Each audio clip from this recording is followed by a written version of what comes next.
Hey, so I forgot to record this inside, so I have to do this outside now.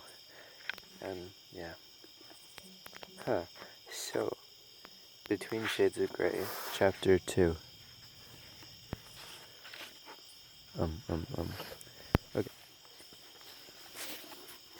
We were being arrested. Where was Papa? I ran to my room. A loaf of fresh bread had appeared on my windowsill. A large wad of rubles, tucked under the edge. Mother arrived at the door with Jonas clinging close behind her. "But, Mother, where are we going? What have we done?" he asked. "It's a misunderstanding." "Lena, are you listening? We must move quickly and pack all that is useful, but not necessarily dear to us. Do you understand? Lena, clothes and shoes must be our priority. Try to fit all that you can into one suitcase." Mother looked toward the window. She quickly slid the bread and money onto the desk and snapped the curtain shut. "Promise me that if anyone tries to help you, you will ignore them. We will resolve this ourselves. We must not pull family or friends into this confusion. Do you understand? Even if someone calls out to you, you must not respond." "Are we being arrested?" began Jonas. "Promise me." "I promise," said Jonas softly. "But where is Papa?"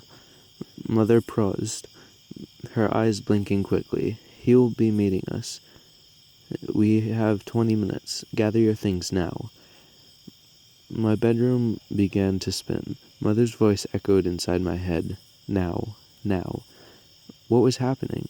The sound of my 10-year-old brother running about his room pulled a chord within my consciousness. I yanked my suitcase from the closet and opened it on my bed. Exactly a year before, the Soviets had begun moving troops over the borders into the country. Then, in August, Lithuania was officially annexed into the Soviet Union. When I complained at the dinner table, Papa yelled at me and told me never ever say anything derogatory about the Soviets. He sent me to my room. I didn't say anything out loud after that, but I thought about it a lot. "Shoes, Jonas, extra socks, a coat," I heard Mother yell down the hallway.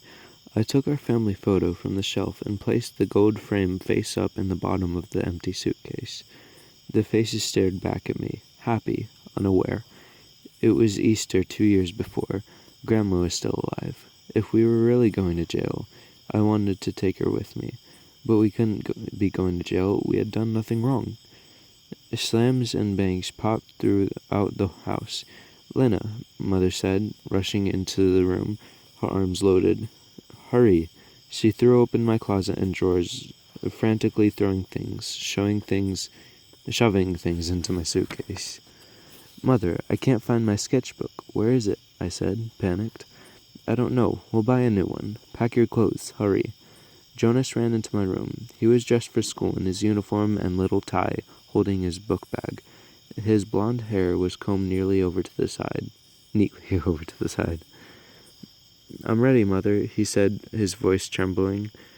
No, Mother stammered, choking on the word. When she saw Jonas dressed for academy, she pulled him in an uneven breath and lowered her voice.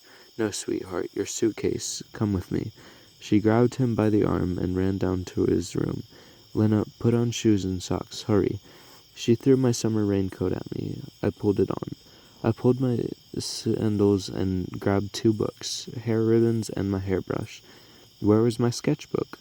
I took the writing tablet, the case of pens and pencils, and the bundle of rubles off my desk and placed them amongst the heap of items we had thrown into my case.